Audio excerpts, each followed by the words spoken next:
और आज यदि उसमें गांधी जी का जिक्र करते हैं तो लोगों के चेहरे पर पता नहीं कितनी तरह के अप डाउन आ जाते हैं गांधी जी के नाम से। अगर ये एलुसिडेट या स्पष्ट कीजिए की जगह पर एग्जामिन, एनालाइज, क्रिटिकली एनालाइज इस तरह का होता तो क्या क्वेश्चन की डिमांड चेंज हो जाती? वहां पर स्टूडेंट को यही बात कहकर क्लियर करने की जरूरत रखने की है कि इसको भावनाओं से देखने की बजाय तथ्यात्मक दायरे पर देखने की जरूरत है। सर एक खास बात बताऊं? मैंने कहा बताओ। क्या मेरा इंटरव्यू कमाल का गया? मैंने कहा क्या कमाल का गया? कहता वो इंटरव्यू पे उन्होंने मेरे से 1857 पूछ लिया और कहता मैं वही बोलता गया जो आप बताते थे। इंटरव्यू स्टेज पे आप क्या सजेस्ट करते हैं as a history optional student aspirant? Interview stage पे बिल्कुल बहुत आसान होता है बात को रखना।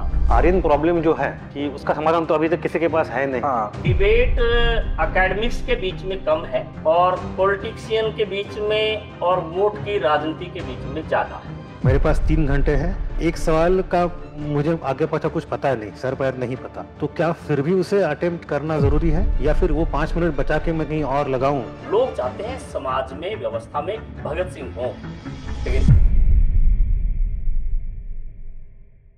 तो वेलकम टू द प्रोग्राम। आज हमारे साथ हिसार हरियाणा से प्रोफेसर महेंद्र सिंह सर हैं and I am very thankful for him to come here today. Before we start, let me introduce him in just a moment. I have his resume in front of me and मैं देख रहा था क्या क्या introduce करूं, और इसमें इतनी चीजें हैं कि the introduction will take at least 5 minutes. But to summarize it in the nutshell, he is the HOD of History Department in Dayanand College, Hisar. He has a huge research experience. उनके students in PhD रह चुके हैं, उनका खुद का research है, कई papers publish कर चुके हैं, कॉन्फ्रेंसेस में हो, जर्नल्स में हो, national international, at many places. More than the research work, he is also very good teacher. You see उनके कई सारे स्टूडेंट्स जो है वो आज यहाँ पे है एंड वो भी आज प्रोफेसर है, तो ये बहुत बड़ी चीज होती है. तीसरी बात कहूँगा कि apart from research and being a teacher, he is also an institution builder and a very active कार्यकर्ता. ये जो क्लासरूम के बाहर with government, with civil society, with families, with villages, with media, हर लेवल पे एंगेज होते हैं and that is what brings uniqueness to his overall view point. तो rather than going to very specifics, this is the whole nutshell introduction. तो before we start, let me give him a token of appreciation. ये जो किताब है, these are the 3 volumes of Ramayana from Mughal era of Farrukhsiyar. Farrukhsiyar के era के miniature paintings and Ramayana का translation in Farsi and Hindi वो रामपुर रजा library ने अभी पब्लिश किया है. तो सर क्यों एक आपके यूज कर लो सर, लगा लो. Sir first of all thank you very much.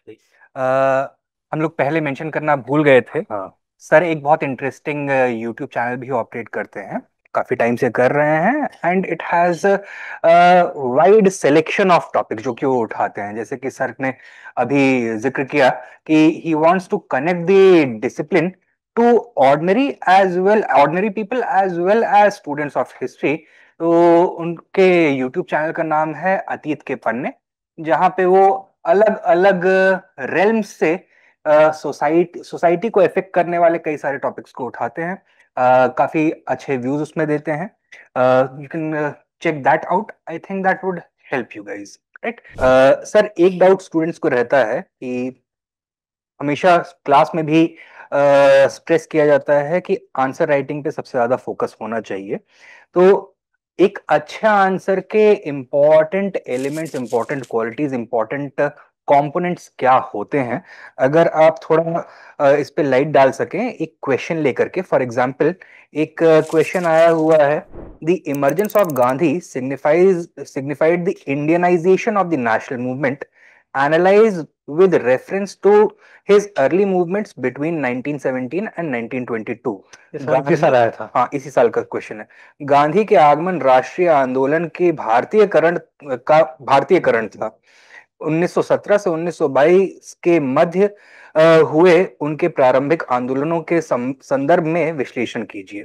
जैसे ये क्वेश्चन आया हुआ है, तो इसमें अच्छे आंसर की क्वालिटी और कंपोनेंट्स क्या क्या होंगे सर?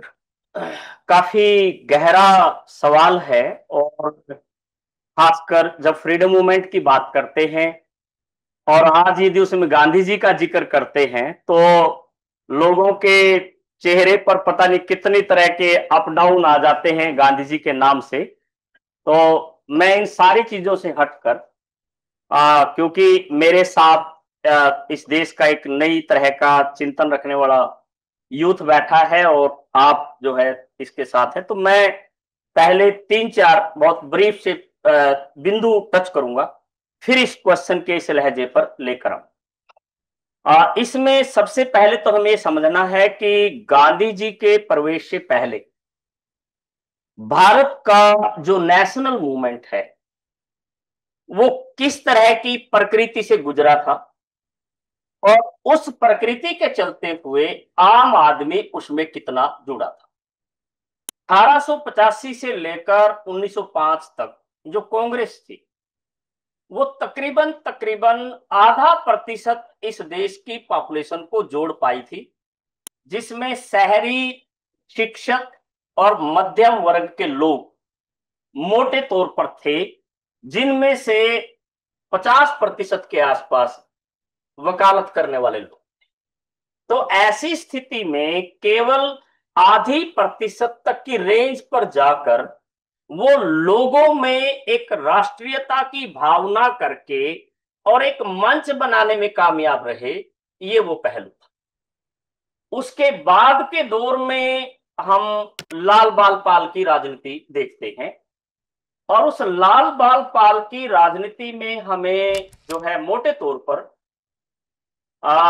स्वदेशी बहिष्कार का मूवमेंट देखते हैं, बंगाल का विभाजन देखते हैं, और इसमें हमें जो है दुर्गा पूजा की स्टार्टिंग देखते हैं, हमें गणेश उत्सव देखते हैं, डांडिया देखते हैं।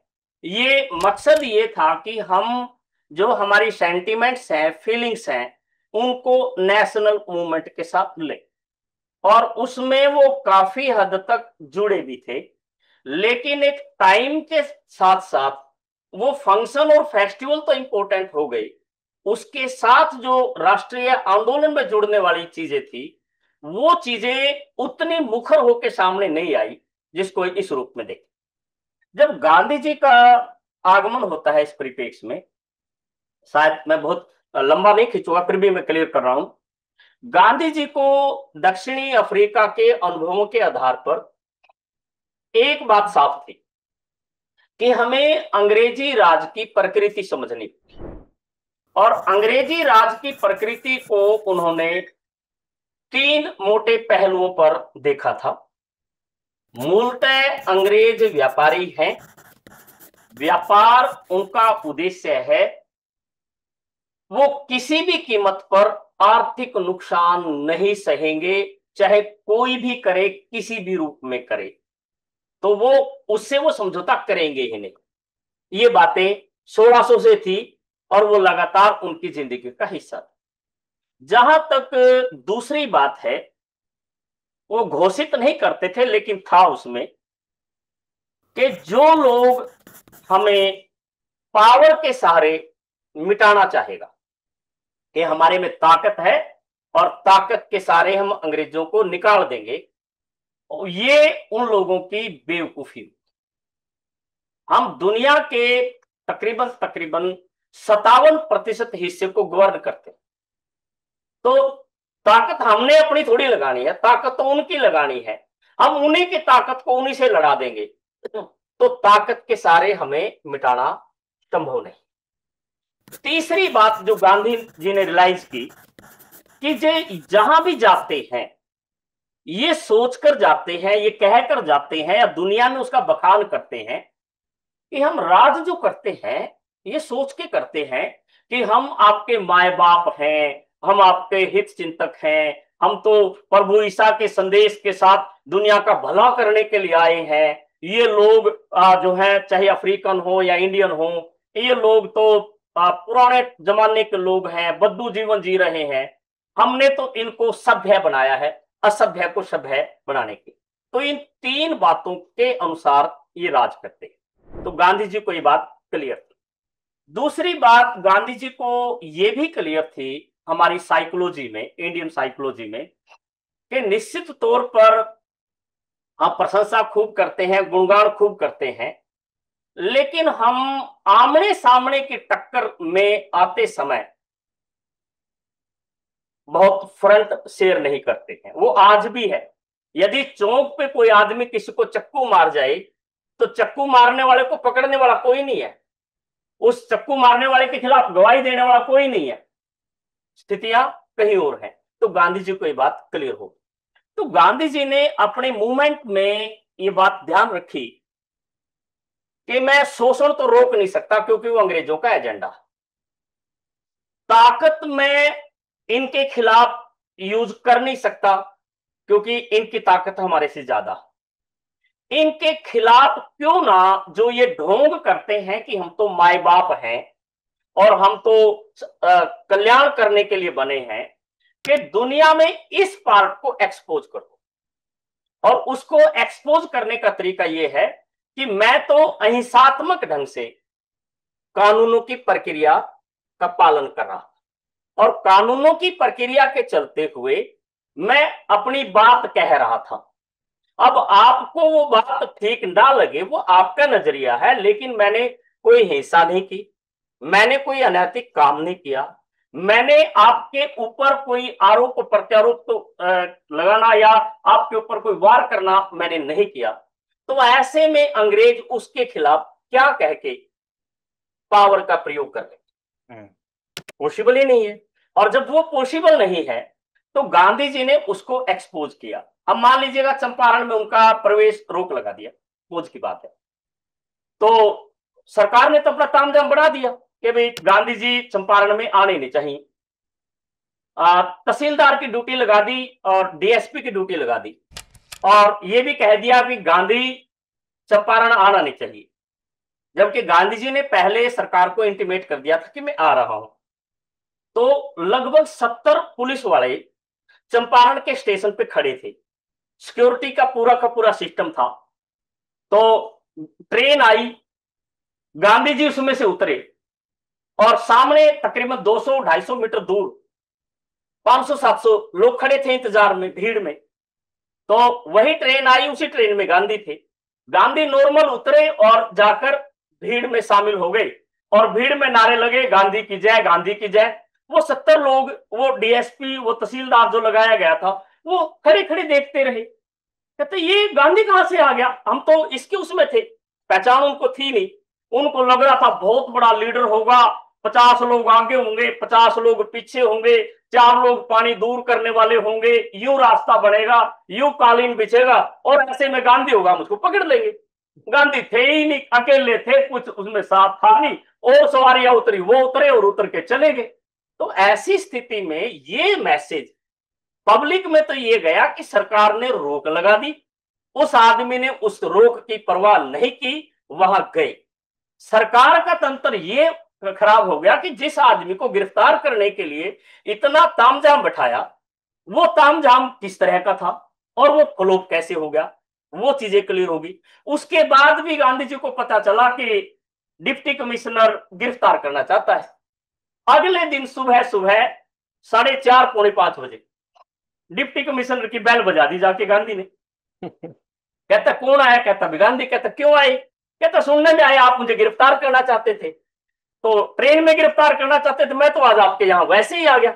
तो डिप्टी कमिश्नर की हिम्मत हो जाएगी उस आदमी को गिरफ्तार करने के। तो ऐसी स्थिति में गांधी जी के स्टेप, गांधी जी की बातें आम आदमी के साथ जुड़ी थी, उसके साथ वो उन चीजों को जोड़कर चल रहे थे। तो ऐसे में क्योंकि अलग अलग एग्जाम्पल, अलग अलग बातें देना तो बहुत ज्यादा संभव नहीं है, लेकिन चाहे आप बारदोली की बात करो, चाहे आप मजदूरों की बात करो, उसमें जो कुछ उन्होंने किया, इवन मजदूरों को साथ लेते समय गांधी ने साफ कहा कि भाई मैं लीड तो कर लूंगा तुम्हें, लेकिन एक बात का ध्यान रखना, तुम मजदूर लोग शुरुआत में तो मेरे साथ होगे, बाद में मेरा साथ छोड़ जाओगे, क्योंकि सरकार का दबाव पड़ेगा, मालिक आपको आधे महीने की 2 महीने की सैलरी पकड़ा देगा और उसके बाद आपकी प्रॉब्लम सोल्व हो जाएगी, तो आप मेरा साथ छोड़ जाओगे। उन्होंने कहा नहीं छोड़ेंगे। और 23वें दिन 10% भी नहीं रहे मजदूर, सारे भागे। तो आखिर गांधी जी को यह कहना पड़ा कि अब तो मैं सरकार के खिलाफ धरने पे बैठा था, अब तुम्हारे खिलाफ भी धरने पे बैठूंगा, क्योंकि आप इस स्थिति में आ गए हैं। तो दोबारा उनको लेकर आए तो सरकार झुकी। और लास्ट बात इसमें यह है कि हम मूवमेंट का नाम देखें इस दौरान, नॉन कोऑपरेशन मूवमेंट, असहयोग आंदोलन।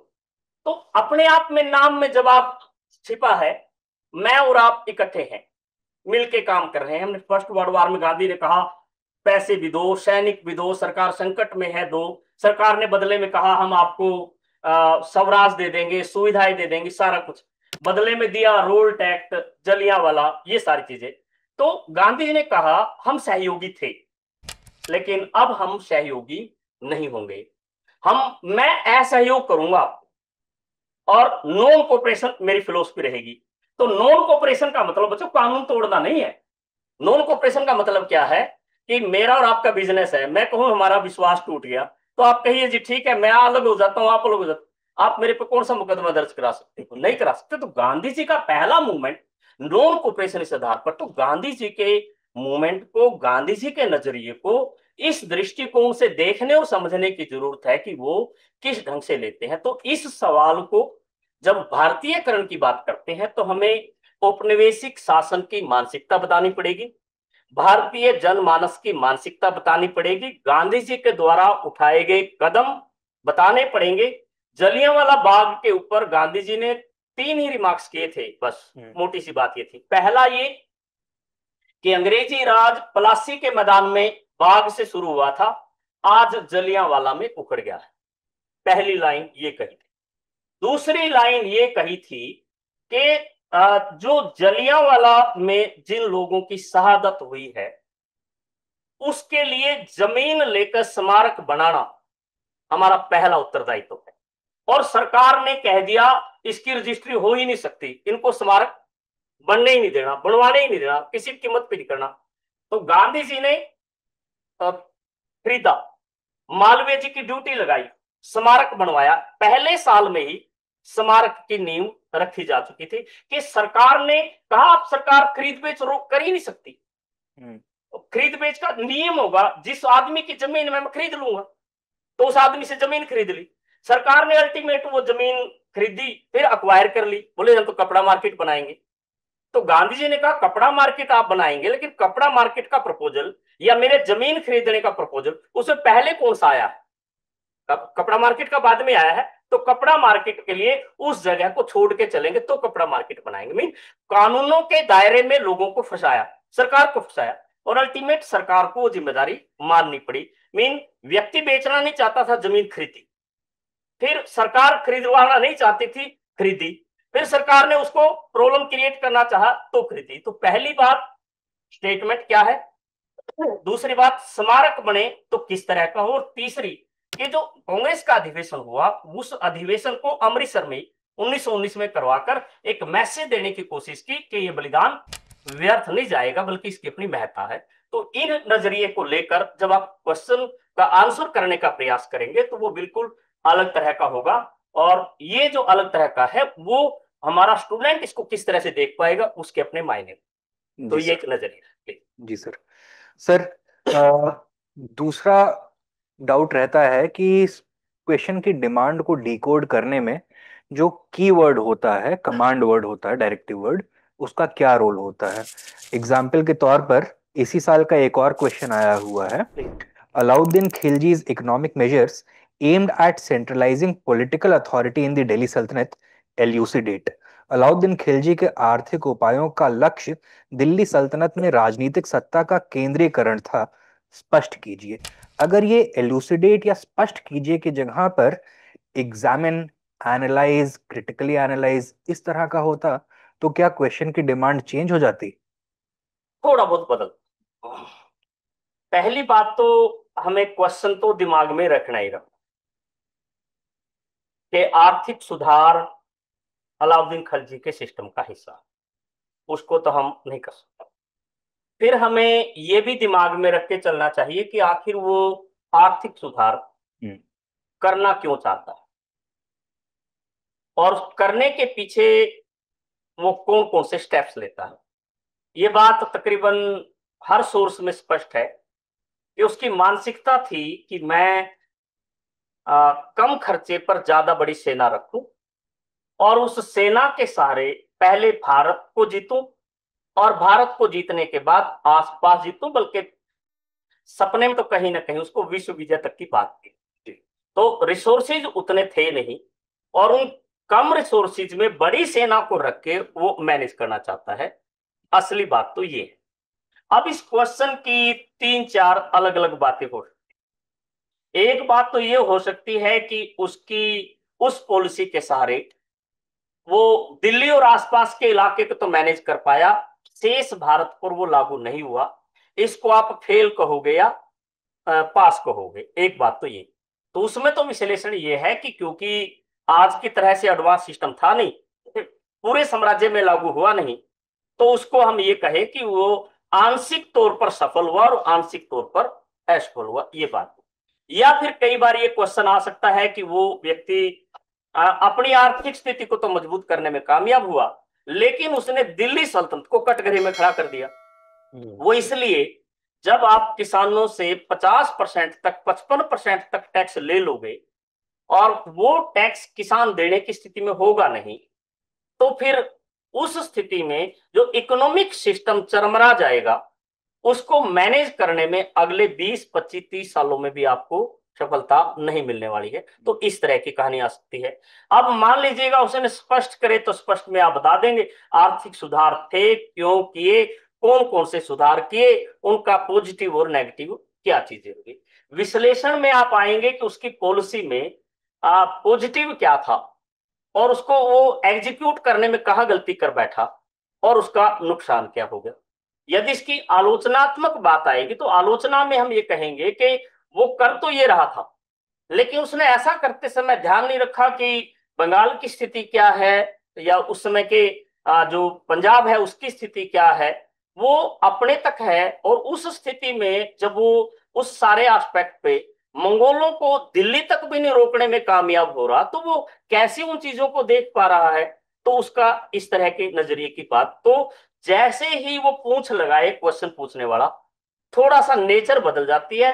मेन क्वेश्चन वही रहेगा, फ्रेम वही रहेगा, लेकिन हमें बिगिनिंग और क्लोजिंग और बीच की जो टर्मोलॉजी है उसमें थोड़ा सा बदलाव करना पड़ेगा। इस तरह की बातचीत आता है। बिल्कुल सर। और सर जैसे आपने शुरू में मेंशन किया था, एक अच्छा इंट्रोडक्शन अच्छा कंक्लूजन, और अभी भी कि based on the directive words introduction conclusion change होते रहेंगे।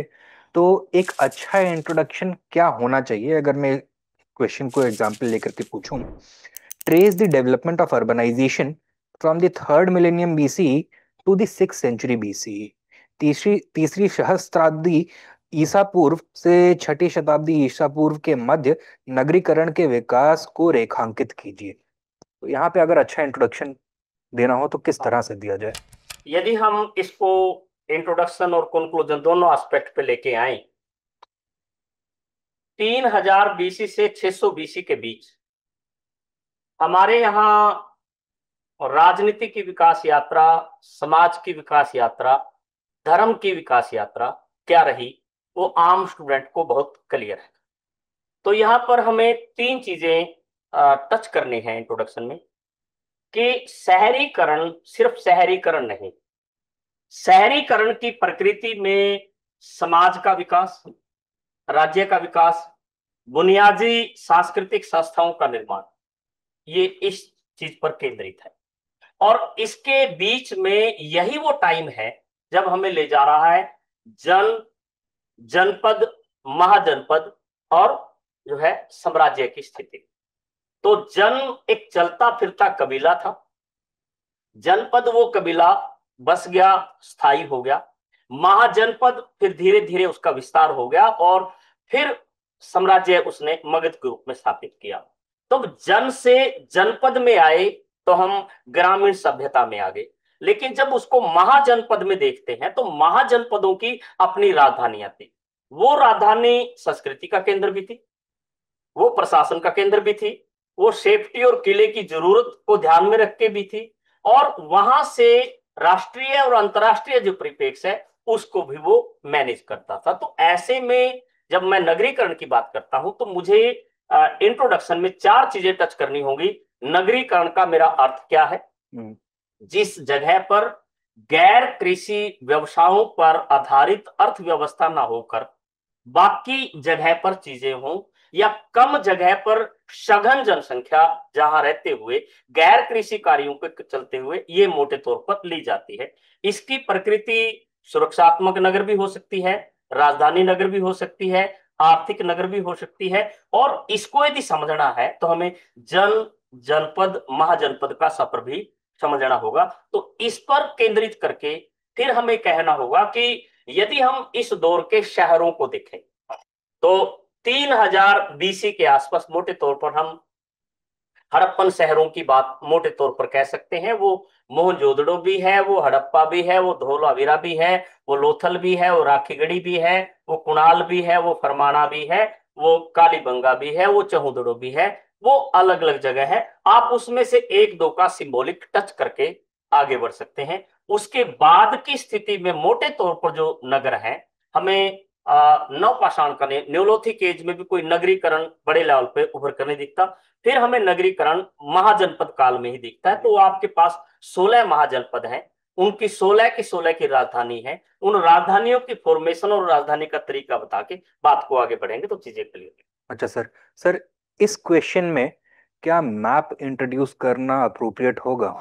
सामान्यतः बहुत जरूरत नहीं है, लेकिन आप सिंबॉलिक तौर पर कह रहे हैं कि मैं 3000 बीसी के आसपास 4 नगरों को लेना चाह रहा हूं कि एक मैं मोहनजोदड़ो को टच कर रहा हूं, एक मैं लोथल को कर रहा हूं, मैं एक राखीगढ़ी को कर रहा हूं। ये राजधानी भी बता रहा है, विकास यात्रा भी चौथा लेना तो मैं चौदड़ो को ले लूं या धोलावीरा को ले लूं, वो क्लियर है। और यदि मैं बाद के फेज में लूं तो मुझे जो है तक्षशिला भी दिखती है, मुझे पाटलिपुत्र भी दिखती है, मुझे इधर जो है मथुरा भी दिखता है। तो आप उनको सिंबॉलिक हाथ से ड्रा करके स्केच इस तरह से क्लियर करो। इसमें और इसमें अंतर ये, यहाँ बसावट इस तरह की है, यहाँ बसावट इस तरह की, यहाँ पर ये चीजें हैं, यहाँ पर ये चीजें हैं। तो आप हल्का सा बताओगे तो उसका थोड़ा फायदा हो। ठीक है सर। सर कुछ क्वेश्चंस ऐसे भी होते हैं जो कि डिबेट के थीम पर बेस्ड हैं, लेकिन वो डिबेट के ऊपर क्वेश्चन नहीं पूछा गया है। फॉर एग्जाम्पल एक सवाल है, how do the comparative studies of languages, archaeological sources and vast corpus of Vedic literature help to determine the Aryan problem in Indian history? Discuss. तो भारतीय इतिहास में आर्यों की समस्या को निर्धारित करने में भाषाओं के तुलनात्मक अध्ययन, पुरातात्विक स्रोत और वृहद वैदिक साहित्य कहाँ तक सहायक हैं, विवेचना कीजिए। तो अब आर्यन प्रॉब्लम जो है हाँ जी, कि उसका समाधान तो अभी तक किसी के पास है नहीं। हाँ, मेरा भी यही सवाल था। और ये कह रहा है कि लैंग्वेज है, लिटरेचर भी है और आर्कियोलॉजी भी है। तीनों की सहायता कितनी हद तक है टू अंडरस्टैंड आर्यन प्रॉब्लम? तो इसको कंक्लूड भी कैसे करेंगे? कंक्लूड कैसे करेंगे एग्जैक्टली? तो यहाँ पे क्या होना चाहिए, क्योंकि अभी भी डिबेट तो है ही, कोई समाधान नहीं है इस सवाल में। डिबेट एकेडमिक्स के बीच में कम है हम्म, और पॉलिटिशियन के बीच में और वोट की राजनीति के बीच में ज्यादा है। हमें मान लीजिएगा भाषाई आधार पर या आर्कोलॉजिकल आधार पर आर्यंस को देखना हो, समझना है, तो मैं कोई पक्ष और विपक्ष की बात नहीं कर रहा, ना ही उसकी कोई रेलिवेंस है। तो इसमें हमें जो हड़प्पन सिविलाइजेशन है उसमें सारा का सारा जो मटेरियल मिल रहा है वो सारा का सारा आर्कोलॉजी बेस्ड मिल रहा है जी। और उनकी स्क्रिप्ट हम पढ़ नहीं पाए हैं। यहाँ वर्ड्स भी मिल जाएंगे आपको, ये हम नहीं जान पा रहे। तो ऐसे में एक पूरी सिविलाइजेशन जो इतने लंबे समय तक रही, उनकी लैंग्वेज हम नहीं जान पा रहे। दूसरी ओर एक ऐसी सिविलाइजेशन जहां से सारा का सारा मटेरियल ही हमें लिटरेचर फॉर्म में हो जी। और उस सिविलाइजेशन में जो सोर्स है आर्कोलॉजिकल वो हमें उस रूप में मिल ना रहे हो। सपोज मान लीजिएगा हम यहाँ पर युद्ध की ही बात करें, महाभारत का युद्ध वैदिक सिविलाइजेशन के या उस कड़ी में आर्यन थ्योरी के साथ जोड़ते हैं। मैं तो खुद कुरुक्षेत्र का रहने वाला हूँ, कुरुक्षेत्र में पढ़ा हूँ और उस 48 को उसकी धरती से मेरा वास्ता है, मेरा जन्म स्थान भी वही है। तो ऐसे में उस 48 कोस के एरिया में युद्ध हुआ होगा, या इतने लोग रहे होंगे, इतने मरे होंगे, हाथी ऊंट घोड़े उनकी ये हालत हुई होगी, या रथ टूटे होंगे। तो जब मेरे पास 9,000 साल पुराने रिमेन्स हैं, 6,000 साल पुराने बात कर सकते हैं, तो 900 बीसी के आसपास महाभारत को सामान्यतः स्वीकार किया जाता है, तो आज से 2900 साल पहले की बात है। तो उस 48 कोस की भूमि में क्यों अवेलेबल नहीं हो पाया?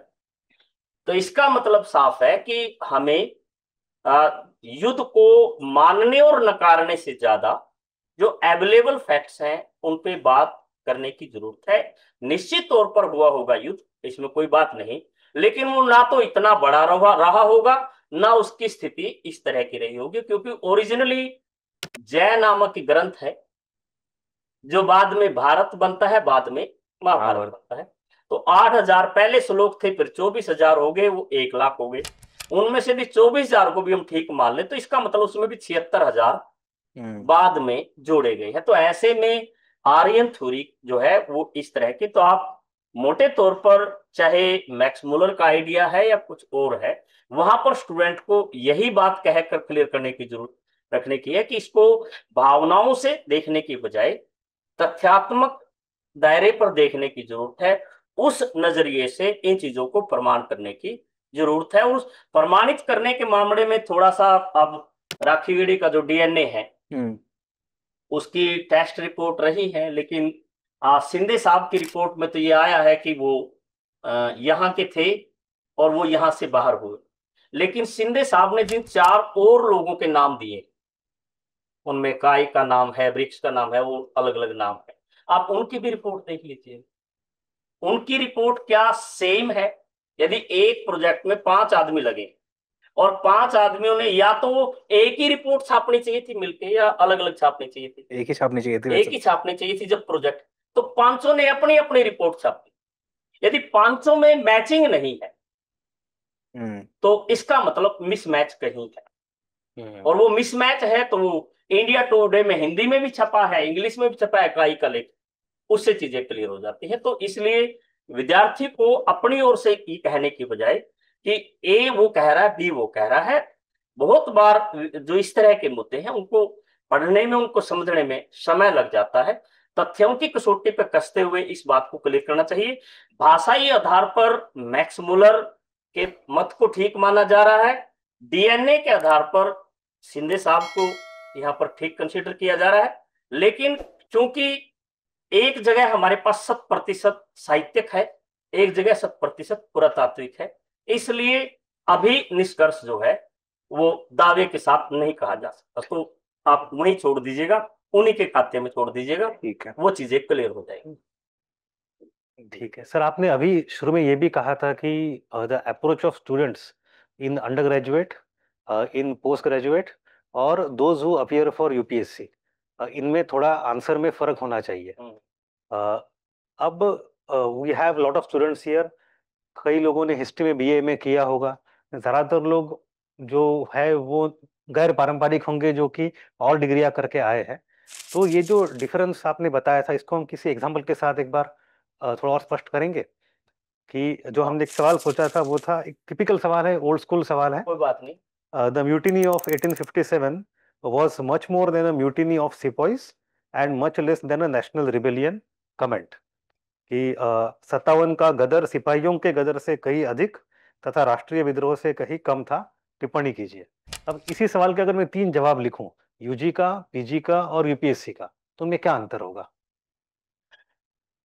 यूजी वाले बच्चे का इससे मतलब सिर्फ इतना है कि 1857 हुआ और वो 10 मई से प्रारंभ हुआ, उसकी बैकग्राउंड पहले हो गई थी, और उसके बाद तकरीबन जून 58 तक ये रहा। इसके ये कारण थे, इसमें ये घटनाएं रही, इसके ये परिणाम रहे।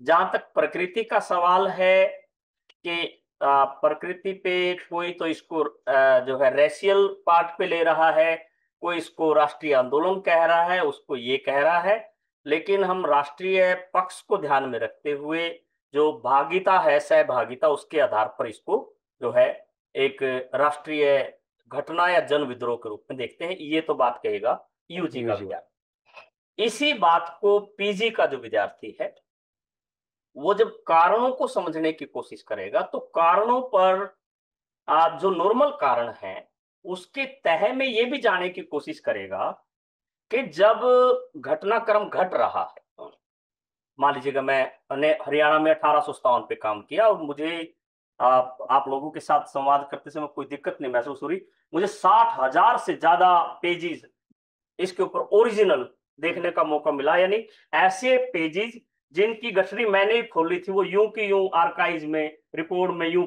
पड़े थे, उनकी डस्ट मुझे ही उतारने का मौका मिला। तो ये स्थितियां थी। तो ऐसी स्थिति में वो विद्यार्थी ये जानने की कोशिश करेगा कि जब मान लीजिएगा हम आर्थिक की बात कर रहे हैं तो हरियाणा में जब ये घटनाक्रम होता है तो पहले लोग पटवारी का थैला जलाते हैं। पटवारी का थैला जलाने के बाद वो पटवार खाना को डिस्टर्ब करते हैं। उसके बाद वो कानून गो पे हमला करते हैं। कानून गो पे हमला करने के बाद वो तहसील पे हमला करते हैं। और जब वो तीनों जगह का रिकॉर्ड जला देते हैं फिर वो जेल पे हमला करके कैदियों को रिहा करते हैं। क्वेश्चन ये है कि पटवारी उनके लिए जमीन का रिकॉर्ड करने वाला है, कानूनगो तहसीलदार वो रेवेन्यू लेने वाले लोग हैं। तो हरियाणा में 37 जगह सेम घटनाक्रम हुआ। तो इसका मतलब क्या है कि लोग बाकी चीजों से दुखी हो ना हो लेकिन रेवेन्यू पॉलिसी से जरूर दुखी थे, और रेवेन्यू पॉलिसी से दुखी थे तो उसके रिजल्ट इस तरह के रहे। तो यानी वो उस सारे एस्पेक्ट को लेके जब उसको राष्ट्रीय या इस तरह से बताने की कोशिश करेगा, ये बात क्लियर करेगा कि क्यों इस तरह का घटनाक्रम, क्या उसका बेस है। जब हर आदमी का रोजगार मारा गया हो, हर दस्तकार के हाथ से काम छिन गया हो, तो उसके लिए क्या मायने हैं उन चीजों के और उसका पहलू क्या है। तो ये बात हमें उस लेवल पे लेगा। जब इसी बात को हम एक प्रतियोगी परीक्षा के विद्यार्थी की बात करते हैं, निश्चित तौर पर उसके पास इतना समय नहीं कि वो रिसर्च गांव गांव या उस तरह की बात को वो देखकर चलेगा। तो वो ये करेगा कि मुझे इसके बारे में जो सोर्सेज मिल रहे हैं वो मुझे तीन चार तरह के सोर्सेज हैं। पहले सोर्सेज हैं जो हमें अंग्रेजी रिकॉर्ड के रूप में अंग्रेजों ने दिए। 1857 से लेके 1863 तक 92 अंग्रेज ऐसे हैं जिन्होंने भारत की 1857 पे पीएचडी की, शोध करवाया है। और एक मकसद से करवाया है कि आपने बहादुर शाह जफर की इमेज खराब करनी है, आपने रावतुल्ला राव की इमेज खराब करनी है, आपने रानी लक्ष्मीबाई की इमेज में एक औपनिवेशिक मानसिकता के तहत वो हमारे साथ कैसा वो कर रहे हैं। इसके दूसरी ओर सोर्सेज में चाहे हम जीवन दास की डायरी ले लें या मिर्जा गालिब के जो पक्ष की बात कर लें या पानीपत के हाली की बात कर लें या विश्वभट गोडसे की बात कर लें, हमें रीजनल लेवल पर जो जानकारी मिलती है वो रीजनल पक्ष को क्लियर कर। तो अंग्रेजी पक्ष हमारे सामने आ गया, ये पक्ष आ गया। फिर कारणों का आपने विश्लेषण कर दिया कि कारण वही है कि बहादुर शाह जफर की क्या स्थिति थी, नाना साहब की क्या स्थिति थी, लक्ष्मीबाई की क्या स्थिति थी, वो आपने क्लियर किया। ये सारी चीजें यदि इसको और हम थोड़ा सा बेहतर करें या बेहतर लेवल पर जाएं कि ऐसी स्थिति में कितनी साक्षरता है इस देश की, 1857 कितने लोग साक्षर होंगे, मुश्किल से 3%। और जो लोग साक्षर हैं उन साक्षर लोगों में ज्यादातर लोग अंग्रेजी नौकर हैं और अंग्रेजों ने लिखने पर रोक लगा रखी है।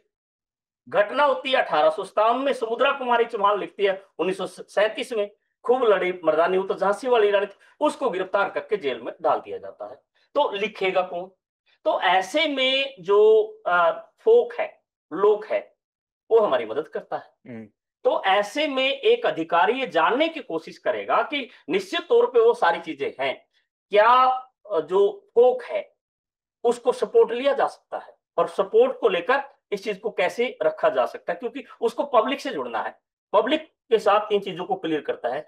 जब लोक गायक, जब फिर मैं हरियाणा की बात कर रहा हूं, हो सकता है आप में से कुछ साथी ना हो, लेकिन क्योंकि स्टडी है और स्टडी मेरी जहां ज्यादा होगी मैं उसको उदाहरण ज्यादा दूंगा बच्चों, इसको मैं आप इस एंगल से देखें।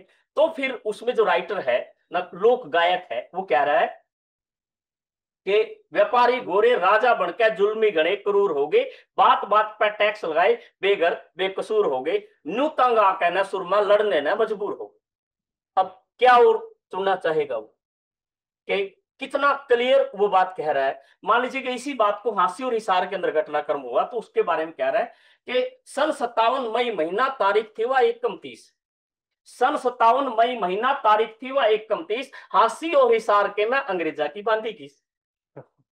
तो यदि इसी लहजे को लेके कोई अधिकारी पब्लिक में जाके 1857, 15 अगस्त, 26 जनवरी की बात करते समय इस तरह से प्रेजेंट करेगा तो किस तरह का अधिकारी होगा, पब्लिक उसके साथ किस तरह से जुड़े। तो हम यदि किसी भी टॉपिक को थोड़ा सा टच पब्लिक का देके उस चीज को क्लियर करके बहुत गहराई के रिसर्च में जाने की जरूरत नहीं, तो आपके कंसेप्ट बदल जाएंगे और चीजें क्लियर होंगी।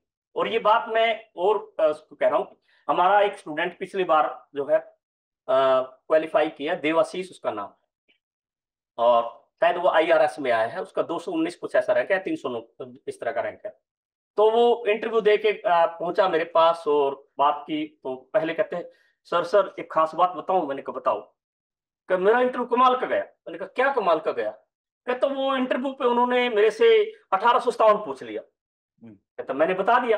कहता फिर मैंने हिसार का 1857 बता दिया। अब हिसार के 1857 पे रिसर्च मेरी है और किसी को पता है, किताब भी मेरी है हरियाणा में 1857। वो कहता है मेरा 1857 के ऊपर 15 मिनट बातचीत होती गई और कहता मैं वही बोलता गया जो आप बताते थे, बात करते गए।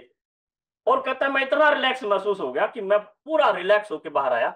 और कहता मुझे, मैं बता तो उनको रहा था लेकिन चेहरा आपका दिख रहा था।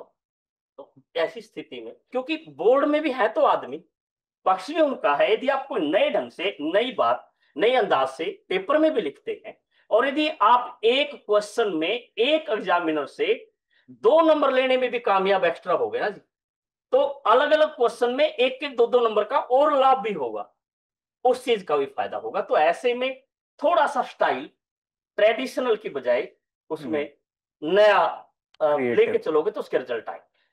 मतलब 2-3 चीजें जो मुझे समझी यहाँ पे, एक तो we should not focus only on the main stream sources, थोड़ा रीजनल, थोड़ा लोकल अगर कुछ लहजा उसमें आए तो उसका फायदा होता है, निश्चित तौर पे होगा। दूसरा कि रादर देन फोकसिंग ऑन किस हिस्टोरियन ने क्या कहा है, हम प्राइमरी सोर्सेस को लेके चले तो ज्यादा वो अप्रिशिएट होता है। बहुत बड़ी समस्या आती है बच्चों को, मैं बता रहा हूँ कि रोज कोई ना कोई किताब आ जाती है मार्केट में और वो कुछ भी लिख देते हैं। पहली बात तो पिछले लगभग 20-25 साल में कोई ओरिजिनल हिस्ट्री पे मौलिक किताब बड़े लेवल पे जो स्वीकार हो वो आई ही नहीं है, ना एंशिएंट पे आई, ना मेडिवल पे आई, ना मॉडर्न पे आई।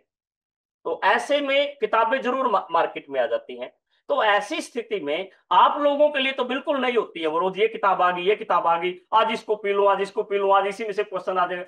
ज्यादा दुखी होने की जरूरत नहीं, आप अपना कंसेप्ट रखिए, टिका के अपनी तैयारी कीजिए, जो बेसिक आपके आइडियाज हैं उसमें रखिए। बस 1-2 लाइन लास्ट में जोड़ दीजिएगा कि हाँ ये किताब भी आई है, ये पक्ष आया है, लेकिन इसको आने वाले टाइम पर किस तरह का रिस्पॉन्स मिलेगा वो है। बस इतना बता दीजिएगा, मैं अपडेट हूं, किताब आई है। उस किताब को पीने के लिए अपना पिछला बेसिक कंसेप्ट करने की जरूरत नहीं है। मेरा व्यक्तिगत मानना 50 आ जाएंगी किताबें, 100 आ जाएंगी, कितनी पढ़ोगे, कैसे पढ़ोगे? तो नहीं जरूरत है उलझने की। बस एक कंसेप्ट रखिए, कंसेप्ट के साथ काम कीजिए, बात कीजिए तो ज्यादा चीजें क्लियर। सर डिबेट्स क्योंकि बहुत प्रोमिनेंट थीम रहता है एंड स्टूडेंट्स को बहुत ज़्यादा एंजाइटी होता है, डर लगता है हिस्टोरिकल डिबेट से कि इनको अप्रोच कैसे किया जाए। अगर क्लोज डिबेट है तो उन पे क्या बोला जाए, अगर ओपन डिबेट है तो उन पे क्या बोला जाए, अगर सेंसिटिव इशू है तो उन पे किस तरह से अप्रोच लिया जाए। तो सर थोड़ा सा इसमें एक और जोड़ दूं सर, एक कोचिंग के स्ट्रक्चर का भी यहाँ पे इशू होता है। जैसे आपने कहा कि स्टूडेंट्स अलग अलग बैकग्राउंड से आते हैं, तो जब हम ऑप्शनल फाउंडेशन पढ़ाते हैं तो कोर्स चलता है 4 महीने, 6 महीने, 7 महीने चलता है। अब 6-7 महीने में हमें बच्चों को बेसिक कहानी भी बतानी है, हिस्टोग्राफी भी बतानी है, उसमें ancient, medieval, early medieval, modern, post independence world भी पढ़ाना है। तो कई बार हमने देखा है कई सारे टीचर्स बेसिक पढ़ाने में ही कामयाब हो जाते हैं, और फिर at the end of the course जब बच्चे सवाल देखते हैं तो हमें जानकारी तो है बेसिक, बट हमें नजरियों का क्लैश पता है नहीं, सवाल उस तरह पूछा रहा है तो हम क्या करें। तो उसको हम थोड़ा एक्सप्लोर करना चाहेंगे थ्रू सम क्वेश्चंस। हाँ सर, जैसे एक क्वेश्चन है sir, the Advaita doctrine of Shankara cut at the very root of Bhaktivad, do you agree? Shankara के अद्वैत सिद्धांत ने भक्तिवाद की जड़ों को ही काट दिया, क्या आप इससे सहमत हैं? तो इसमें सर अप्रोच क्या रहेगा एंड कंक्लूजन किस तरह से करना चाहिए सर हमें? सवाल तो ये है कि जो क्वेश्चन है वो सीधा नहीं। क्वेश्चन बनाने वाले का जो कंसेप्ट है वो क्या रहा होगा, मैं उस पर तो क्वेश्चन मार्क करने की स्थिति में नहीं हूं। लेकिन जो स्टूडेंट है उसको यहाँ पर तीन चीजें जरूर समझनी। पहली बात कि शंकर जो है यानी शंकराचार्य किस युग परिवेश में किस जगह पर बैठकर क्या बात कह रहा है, एक बात तो ये है। दूसरी बात कि जो भक्ति मूवमेंट है उसका मेन कंसेप्ट क्या है और मेन कंसेप्ट को वो कैसे रख रहे हैं। और तीसरी चीज यहां पर आ जाती है अद्वैतवाद, कि अद्वैतवाद जो है बेसिक क्या है। इस चीज के पक्ष और विपक्ष में जाने से पहले आपको ये तीन चीजें इंडिपेंडेंट टच करनी पड़ेगी। जी। तो टच करने में शंकराचार्य जो सनातन परंपरा है उसके व्याख्याकार है।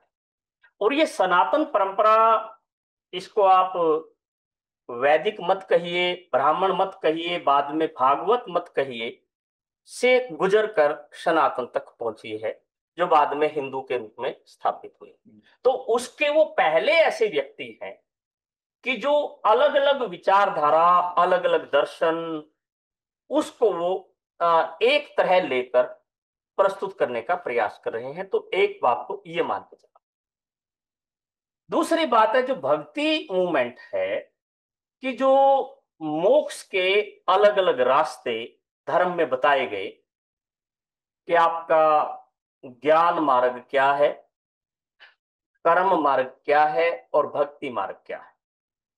जो ज्ञान मार्ग है वो वैदिक फिलोसफी और उसको एक्सप्लेन करता है।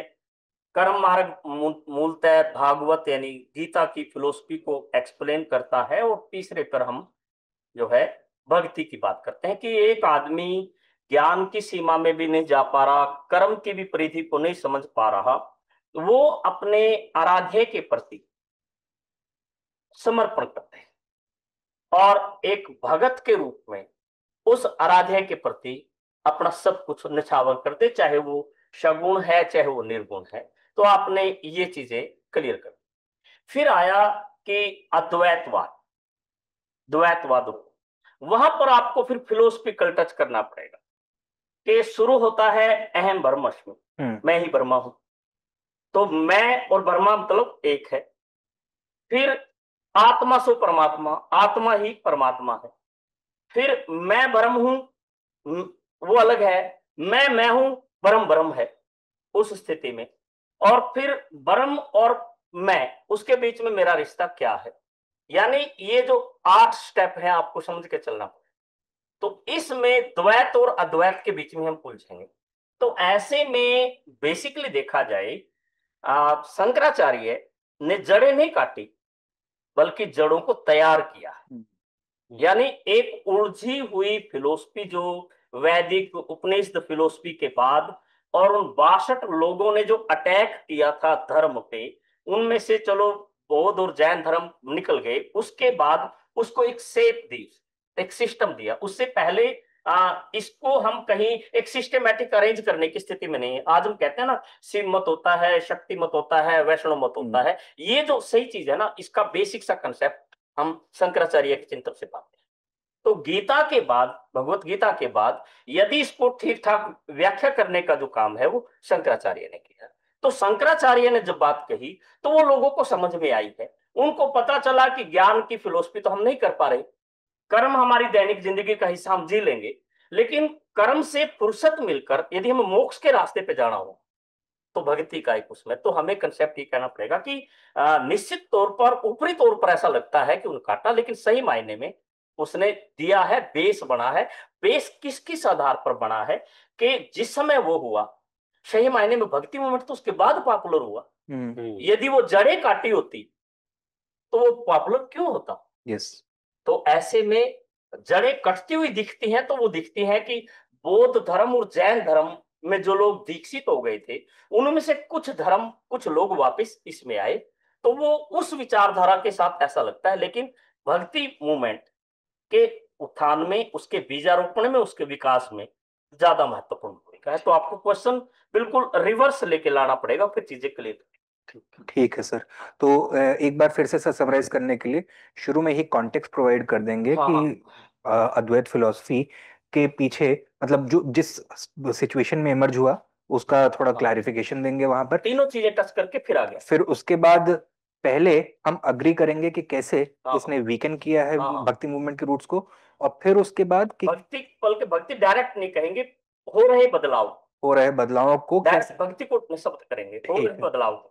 ठीक है। वो बदलाव चारवाक भी था, वो सांख्य भी था, वो बौद्ध भी था, वो जैन भी था। ठीक है, उसको फिर आप लेकर आए। फिर उसके बाद काउंटर आर्गुमेंट्स देंगे हाँ। स्टेटमेंट के अगेंस्ट, हाँ। और एंड में बोलेंगे कि असल भक्ति की शुरुआत तो शंकराचार्य के बाद हुई।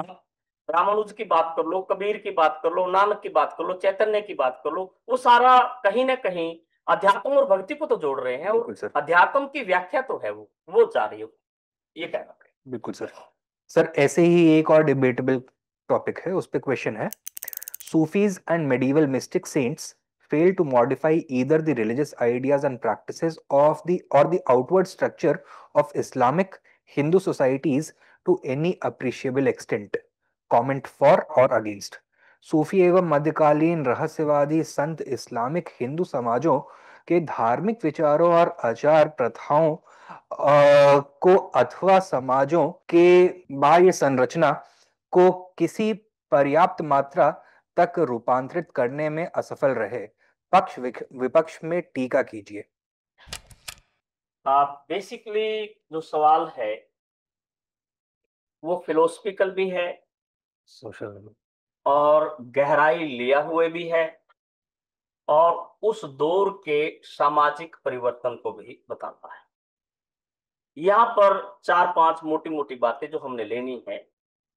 पहले तो बहुत ब्रीफ में हम सूफी मूवमेंट के बारे में बताएंगे। सूफी मूवमेंट क्या था, सूफी मूवमेंट में सिलसिले कौन कौन से थे, उनका एक आइडिया क्या था, और बेसिकली सूफी मूवमेंट क्यों समाज को इस धारा पे ले पाए। एक बात तो ये। दूसरी बात उसमें ये कह रहा है कि हिंदू समाज का जो बाह्य स्वरूप है उसको वो परिवर्तित करने में ज्यादा कामयाब नहीं है। यहीं पर हमें एक स्पेस तो वो दे रहा है कि आंतरिक का तो समर्थन कर रहा है वो, बाह्य का तो परिवर्तित नहीं कर पाया, लेकिन आंतरिक का वो सपोर्ट कर रहा है। तो हम ये बताएं कि बेसिकली जो हिंदू धर्म का अध्यात्मवादी स्वरूप है, जो निराकार स्वरूप की बात करते हैं, उसमें जो ईश्वर या परमात्मा की अलग अलग ढंग की शैली है, तो उसमें जो सूफी मत के लोग हैं वो इस्लाम से ज्यादा कहीं अधिक हिंदू धर्म की फिलोसफी को अडॉप्ट कर रहे हैं। खासकर यदि हम चिश्ती सिलसिले की बात करते हैं, जो सबसे ज्यादा पॉपुलर हुआ वो इस तरह से, और चिश्ती सिलसिले या इस तरह के लोगों को या इस तरह की विचारधारा को लोग ज्यादा महत्व देते हैं। मीन वहां पर मुस्लिम जो आस्था वाले लोग हैं वो कम जा रहे हैं, दूसरे आस्था वाले लोग ज्यादा जा रहे हैं। मीन आंतरिक तौर पर लोगों को अट्रैक्ट करने में कामयाब। फिर इसका तीसरा पहलू जो आ रहा है कि बाह्य स्वरूप क्या है। बाह्य स्वरूप है हिंदू धर्म का जाति व्यवस्था, बेसिकली पूरा का पूरा स्ट्रक्चर है। बिल्कुल। जिसमें मैंने पहले जैसे मेरी वीडियो में भी बात क्लियर की है अपने अदीब के पन्ने में, एक वीडियो बहुत ज्यादा लोगों ने स्वीकार की है कि सबसे पहले गोत्र आता है, गोत्र के बाद वर्ण आता है, वर्ण के बाद जाति आती है। मैं यहाँ आज उसकी व्याख्या नहीं कर रहा हूं, लेकिन जाति व्यवस्था एक ऐसी व्यवस्था है जिसने एक लेवल पे जाके वर्ण को भी पीछे छोड़ दिया और गोत्र को, और वो इस पूरे समाज का स्ट्रक्चर बन गया। तो उस कड़ी में क्या हुआ कि इन लोगों ने समाज सुधार की तो बात की, लेकिन जाति व्यवस्था को गलत भी बताया कि ईश्वर ने नहीं बनाई, हमने बनाई है। लेकिन इतना कुछ कहने के बाद भी ये जाति व्यवस्था नहीं बदल, और जाति व्यवस्था बदल ही नहीं पाए, बल्कि फिर मैं ये बात कह रहा हूं कि जाति व्यवस्था इतनी इंपॉर्टेंट होगी कि इस्लाम में मूलतः क्या अरेबिया में जाति है? नहीं। या दुनिया के किसी और हिस्से में इस्लाम है तो वहां जाति है? नहीं है। लेकिन भारत में इस्लाम है, इस्लाम में जातियां। भारत दुनिया में ईसाई धर्म है, ईसाई धर्म में क्या जातियां हैं? नहीं है। लेकिन भारत में जो ईसाई धर्म है उसमें जातियां हैं।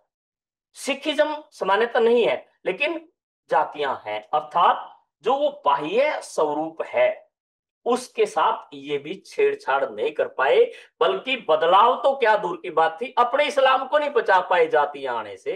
तो ये बात को इस दृष्टिकोण से कह रहा है, इसको इस एंगल से कि जो बाह्य स्वरूप है, स्थितियां हैं, स्ट्रक्चर है, उसको नहीं बदल पाए। इवन आज भी भारत में जो मुस्लिम्स हैं जो मैरिज करते हैं वो भी वैसे ही गोत्र देखते हैं, वो भी शादियां इसी पैटर्न पे करते हैं, उसी तरह से जोड़ने का प्रयास करते हैं। माना कि उन्होंने कुछ ये अडोप्ट कर ली, लेकिन मूलतः मानसिकता आज भी उस तरह की। तो ये इस एंगल से कह रहा है कि वो बदलाव था, अच्छा था, समन्वय था, एक दूसरे को उसने प्रभावित किया, एक दूसरे के साथ समन्वयकारी परिस्थितियां भी थी, लेकिन जो स्ट्रक्चर था उसको ये छेड़ नहीं पाए, और वो इसके अंदर बल्कि समा गया। ये चीज को हम इस अंदाज से देखते तो सर भक्ति सूफी की मर्यादा की ही बात हो गई है, मूवमेंट की। हाँ, तो सर इनमें इस वाले क्वेश्चन में हैं। पहले क्या करना चाहिए, पक्ष में बात करनी चाहिए या विपक्ष में बात करना चाहिए स्टेट? पहले तो आपको बेस और स्ट्रक्चर बताना पड़ेगा जी। फिर आपको ये बताना पड़ेगा कि इसके पक्ष में तो ये है कि ये उसने आंतरिक चीज को स्वीकार किया, जी। बाह्य को स्वीकार नहीं कर पाए, लेकिन नहीं कहने के साथ साथ आपको लॉजिक भी देना, फिर चीजें करें। बिल्कुल सर। अच्छा सर, एक सवाल ये रहता है कि specially pre history proto history के लिए, क्योंकि लिटरेरी सोर्सेस तो अवेलेबल है नहीं एंड आर्कियोलॉजिकल सोर्सेस को साइट करने में स्टूडेंट्स को प्रॉब्लम होती है, तो कैसे आर्कियोलॉजिकल सोर्सेस को साइट करते हुए आंसर्स को और कंसोलिडेट किया जाए, उनकी क्वालिटी को और इम्प्रूव किया जाए? जैसे इसी साल का एक क्वेश्चन है, the Harappans were not an artistic people, comment, debate वाला क्वेश्चन है एंड विदाउट स्पेसिफिक रेफरेंसेस इसको आंसर करना थोड़ा मुश्किल है, तो कैसे इसको अप्रोच किया जाए सर? अब इस पर आप कह सकते हैं कि वो दृष्टिकोण हो सकता है कि आप किसको कला मानते हैं, किसको नहीं मानते। यदि हम कला को सिर्फ पेंटिंग मान रहे हैं तो वो हमारी अलग बात है।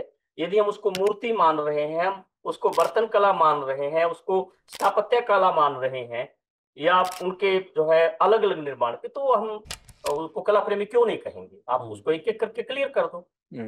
चलो पेंटिंग नहीं मिल रही, और पेंटिंग है तो मटकों पर तो मिल ही रही है वो सारी चीजें, तो हम उसको कहेंगे तो कोई दिक्कत नहीं। वो आपसे दूसरा पक्ष जानना चाह रहा है तो वो बता दे, कोई बड़ी बात, क्योंकि हम बताते भी और आसानी से उपलब्ध भी हैं चीजें, कोई ज्यादा प्रॉब्लम नहीं। मतलब आपको आंसर में एग्जांपल्स देने हैं एक्चुअल आर्टिफैक्ट्स के, आप ज्यादा फायदा होगा ज्यादा, क्योंकि वो कहीं ना कहीं आपसे मौलिकता जानना चाह रहा है कि आपके पास मौलिक इंफॉर्मेशन कितनी है और आप बातों को इधर उधर कितना खिसका रहे हैं, उस पर ज्यादा मदद।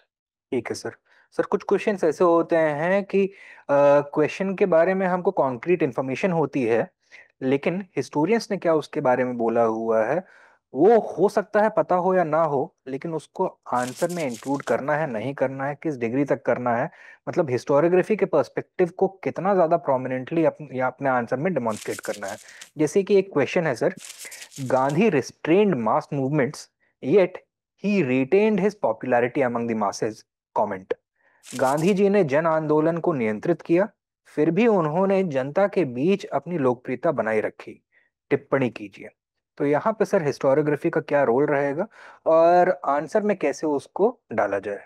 निश्चित तौर पर गांधी जी पर ये बड़े आरोपों में से एक है कि गांधी जी आंदोलन शुरू करते हैं तो पूरा ताम झाम सारी चीजों को जोड़ के और फिर करते हैं, और विड्रा करते हैं तो वो आस पड़ोस में वो ज्यादातर पास वाले बैठे हुए आदमी से भी सलाह नहीं लेते, और इसलिए वो कंट्रोल रखते, और जब कंट्रोल रखते हैं तो फिर तो डिफेम हो जाने चाहिए थे, लोकप्रियता फिर भी बरकरार है, सीधा सा बात ये है। तो यहाँ फिर मैं पहले तो तीनों आंदोलनों के नाम के साथ जोड़ना चाहूंगा, फिर इस बात को क्लियर करूंगा। पहले को तो मैंने एक्सप्लेन कर दिया कि मैं और आप सहयोगी थे, आपने मेरा साथ छोड़ दिया, मैंने आपका छोड़ दिया, तो ना मैं आपका कुछ बिगाड़ सकता ना मेरा आप बिगाड़ सकते।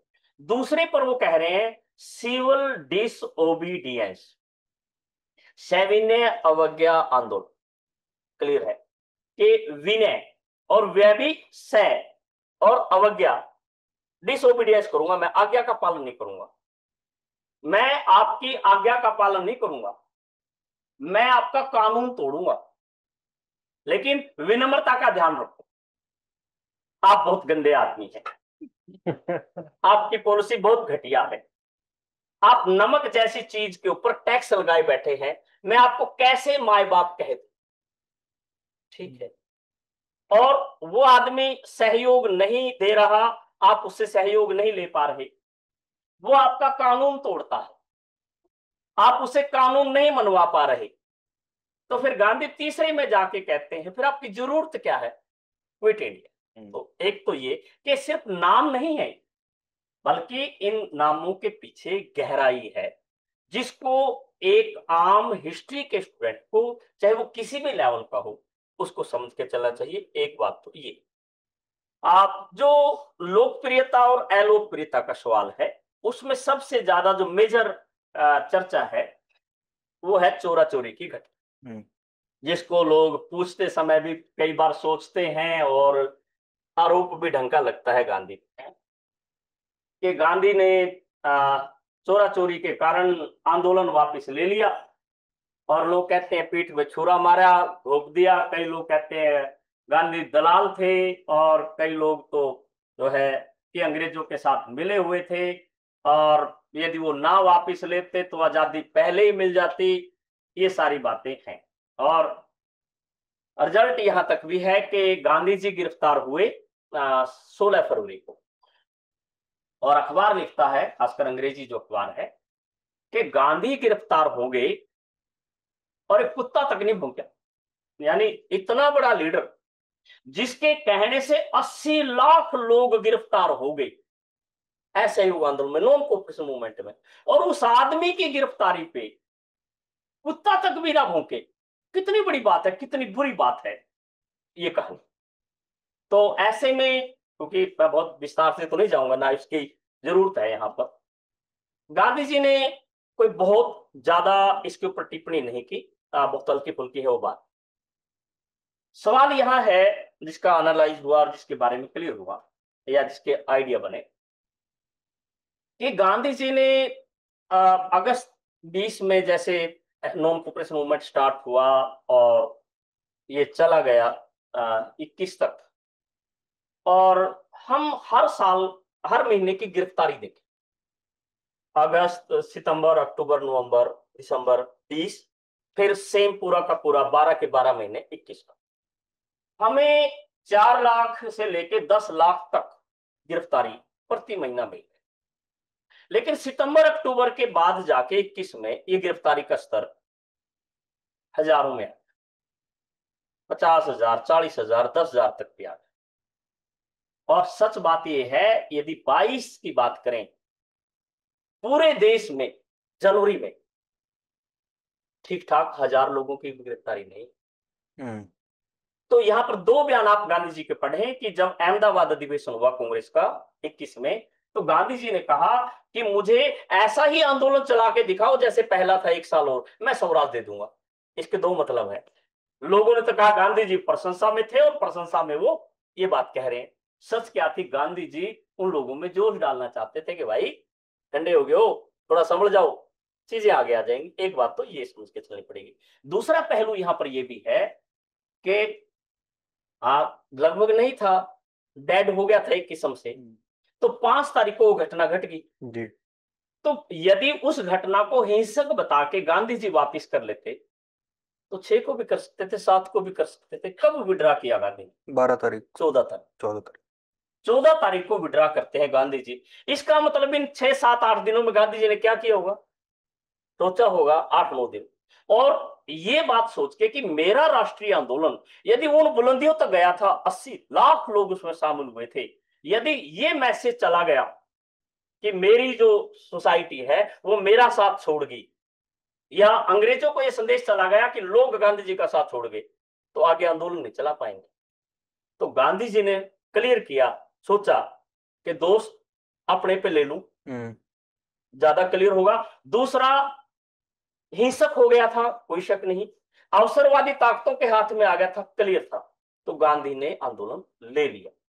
तो एक मैसेज पब्लिक में चला गया कि इसके बाद यदि हिंसा कर दी तो गांधी कुछ भी कर सकते हैं। एक बात क्लियर हो गया, जो अवसरवादी लोग आगे आ रहे थे उनको मौका मिला नहीं, और उन पे जो ब्लेम लगना था क्लियर हो गया।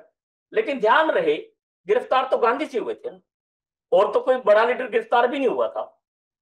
225 लोगों पर मुकदमा चला था, उन 22 लोगों की डेथ, उनमें से 175 लोगों को मृत्युदंड दिया, 19 लोगों को काला पानी की सजा दी, बाकी मौके पे मर गए। गांधी जी कहते हैं भाई यदि मैं इतना पॉपुलर भी नहीं था, मेरी इमेज भी खराब हो गई थी, मेरे पे कुत्ता भी नहीं भौंका, किसने रोका था वो आप उनका मुकदमा लड़ते, उनके खिलाफ उनकी पैरवी करते, उन लोगों को बचाते। पब्लिक में मैसेज गया कि गांधी जी होते तो इन लोगों को ना मरने देते, ना इस तरह की बात क्लियर करते, और यदि आगे भविष्य में कभी भी हिंसक हो गए, दिखते कुछ भी हो सकते। सर एक आखिरी सवाल एक और डिस्कस करते हैं, देन विल कोई दिक्कत ओपन नहीं टू है, द स्टूडेंट। मैं आपकी कोर्ट में हूँ, और जिस भी तरह के सवाल के साथ मुझे आप लोग बांधना चाहें तो मुझे कोई दिक्कत नहीं। हाँ जी, जैसे आपने शुरू में कहा कि कंट्रोवर्सीज पॉलिटिकली बहुत होती रहती है और बच्चे कभी भटक जाते हैं उसमें, तो अभी जो एक रिसेंट कंट्रोवर्सी हुई थी पार्टीशन को लेके, हाँ जी, कि जिम्मेदार कौन है, ये है यूपीएससी ने ही सवाल पूछा है ठीक है। कुछ सालों पहले कि discuss as to why the Congress accepted the partition of India in 1947, की चर्चा कीजिए कि 1947 में कांग्रेस ने भारत का विभाजन किस कारण स्वीकार किया। ठीक। अब क्योंकि वो रिसेंट कंट्रोवर्सी हुई एनसीईआरटी वाली, तो अब ये सवाल दोबारा ऐसे आए, ठीक है, उस केस में how to take a stand. सवाल निश्चित तौर पर स्पष्ट है, उतना विवादास्पद है नहीं जितना बना दिया गया, फिर भी बात को क्लियर करना जरूरी है। हमें यह समझ के चलना होगा कि पार्टीशन के समय की स्थितियां क्या थी और उस समय का भारत का आंदोलन किस मोड़ पर खड़ा। यदि हम भारत छोड़ो आंदोलन के दौरान ये देखें कि किस किस तरह के लोगों ने आंदोलन का समर्थन किया, कांग्रेस को छोड़ के तकरीबन उस दौर की कोई भी विचारधारा भारत छोड़ो आंदोलन के साथ नहीं। चाहे हम मुस्लिम लीग की बात कर लें, चाहे हम हिंदू महासभा की बात कर लें, चाहे हम कम्युनिस्ट मूवमेंट की बात कर लें, डॉक्टर अंबेडकर की बात कर लें, चाहे हम किसी भी विचारधारा की बात कर लें, सिर्फ कांग्रेस और कांग्रेस अकेली ऐसी थी जो इस मूवमेंट को आगे बढ़ा। और एक स्टेज पे खासकर गांधी जी का जो अनशन था 10 फरवरी जो है 43 से लेके, और उसमें उसके बाद तकरीबन आप ब्रिटिश पूरा रिकॉर्ड, उस समय के दस्तावेज और उस समय का पत्राचार आप उसको देखिए तो आपको ये मिलेगा कि अंग्रेज तकरीबन डिसाइड कर चुके कि इस देश को छोड़ के जाना, और देश को छोड़ के जाना है तो स्थितियां क्लियर होगी। तो ऐसी स्थिति में 45 में युद्ध बंद, और जब 45 में युद्ध बंद हो गया तो ऐसे में औपचारिक जो प्रोसेस है वो बाकी था। खासकर इसको आजादी के मूवमेंट में हम पीरियड ऑफ ट्रांसफर बोलते हैं, 42 से 47 वाले, क्योंकि अब तो ट्रांसफर का प्रोसेस चल रहा। तो उस ट्रांसफर के प्रोसेस में चीजें चल रही हैं, बातें आगे बढ़ रही हैं, माहौल उस तरह का बन रहा। एक तो ये कि जो 45-46 के चुनाव हैं उनमें जिस तरह से मुस्लिम लीग के द्वारा सांप्रदायिकता को लीड किया गया और 16 अगस्त 1946 के बाद डायरेक्ट एक्शन इस देश में हुआ, उसके चलते हुए सांप्रदायिक माहौल किस लेवल का था, सांप्रदायिक दंगे किस स्तर के थे, आप एक बात तो उस पर विचार करते रखिए कि माहौल किस स्थिति का था। एक पहलू तो ये। दूसरा पहलू ये कि संविधान सभा के चुनाव हुए, सारे लोग चुनकर आए, लेकिन मुस्लिम लीग के प्रतिनिधियों ने उस संविधान सभा में बैठने से मना कर दिया। तो बहुमत था और इन लोगों ने अपना काम किया और संविधान सभा की पहली बैठक 9 दिसंबर 1946 को हुई और उस प्रोसेस के साथ आगे था। तो वो कहानी। तो इस रही हुई कमी या जो सिचुएशन थी, वो इंग्लैंड के प्रधानमंत्री एटली की इस घोषणा ने कर दी कि हम जून 48 तक भारत को आजाद कर, और इसमें जो माहौल है आजादी का या प्रेशर का, वो उस दिन क्लियर हो गया था जब 5 नवंबर 1945 को लाल किले में मुकदमा चला सहगल, शाहनवाज और ढिल्लों पर, और सरकार को दबाव में आकर उन तीनों अधिकारियों को जिन पर देशद्रोह का मुकदमा था, सरकार के विरुद्ध मुकदमे की बात थी, उनको रिहा करना पड़ा। अल्टीमेट डिसीजन ये था कि निश्चित तौर पे सरकार के खिलाफ थे वो लोग, क्योंकि भारत पे हमला किया था उस समय के, लेकिन उनको माफ क्यों किया गया?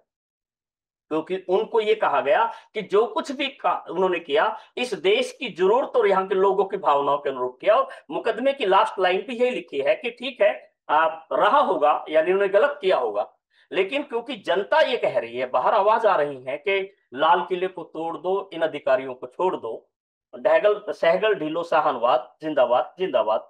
तो ऐसे में जब किसी सिस्टम में, जो सिस्टम से जुड़े हुए लोग हैं, वो इस फैसले को लेने पे मजबूर हो कि किसी को आप अपराधी घोषित करते हो और आपको प्रोसेस के तहत उनको रिहा करना पड़ जाए, तो इसका मतलब क्या है कि जाने वाले हैं, अपने आप भुगतते रहेंगे, वो चीजें क्लियर होगी। तो सरकार की मंशा आपको क्लियर होगी, लोगों का रंग ढंग क्लियर हो गया।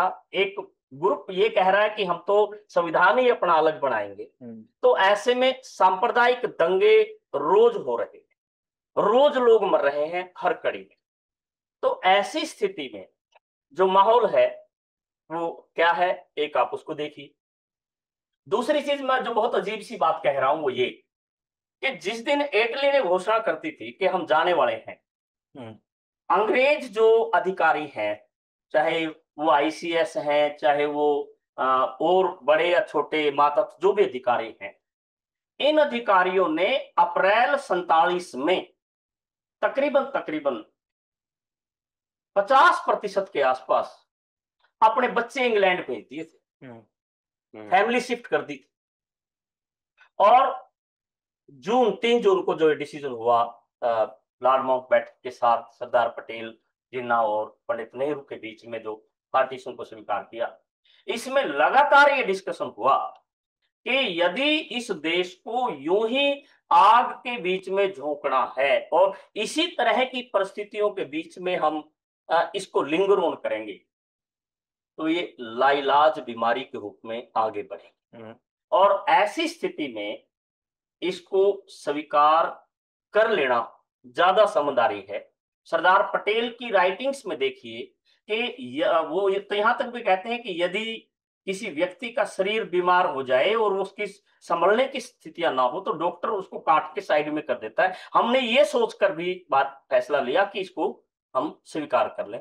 तो इस स्थिति को आप इस रूप में देखें। सिर्फ लॉर्ड माउंटबेटन ने एक शंका जाहिर की थी कि ठीक है, आप तो मान रहे हैं सरदार पटेल, पंडित नेहरू और मोहम्मद अली जिन्ना, उन्होंने इसको कर लिया था, कि मुझे गांधी जी की सहमति और प्रोवाइड करा।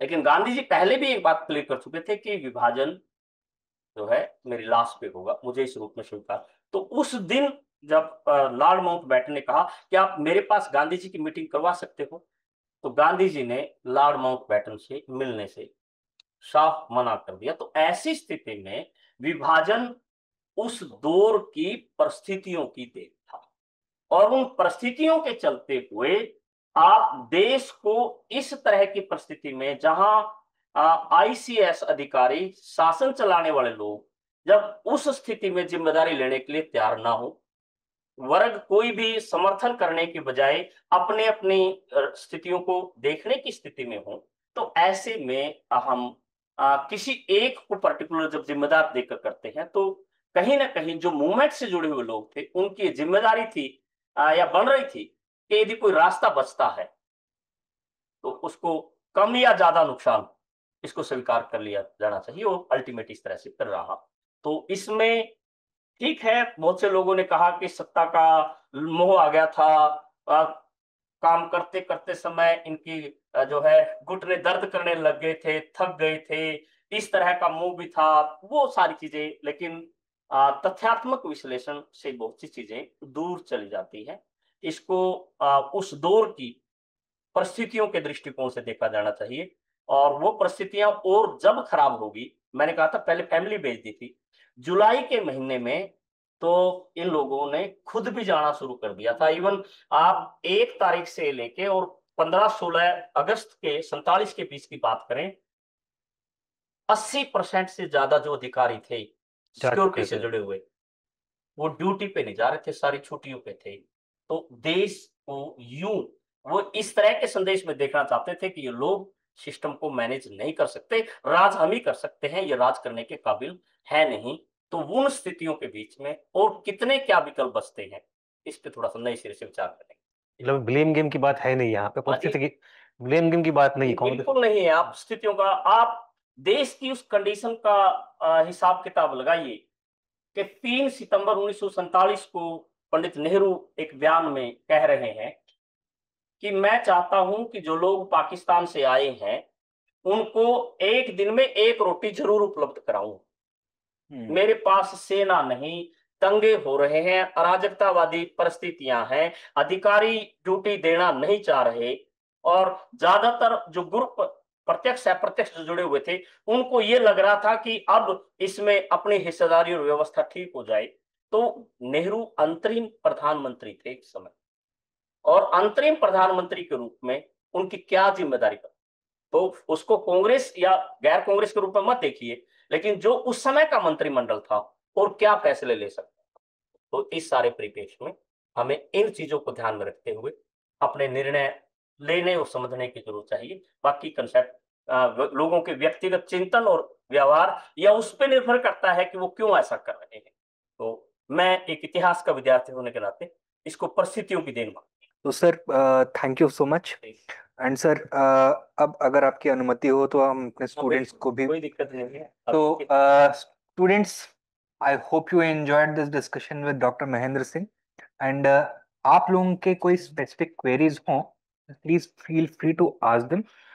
डॉक्टर महेंद्र सिंह से अच्छे गाइड प्रोबेबली नहीं मिल पाएंगे। नमस्कार सर। हाँ, नमस्कार। सर, जैसा आपने पहले कहा कि बच्चे स्टूडेंट्स एक दुविधा में फंस जाते हैं कि जैसे अगर एक क्वेश्चन आया, मैंने उसका आंसर लिखते हुए जब हिस्टोरियोग्राफी लिखी तो मैंने नेशनलिस्ट पर्सपेक्टिव से थोड़े हिस्टोरियंस को कोट किया, हाँ बट चेकर अगर मार्क्सिस्ट हुए हाँ हाँ। तो वहाँ पे हम कैसे आंसर को बैलेंस करें कि वो मतलब हमारे फेवर में ही रहे, ज़्यादा अपोजिशन में ना रहे।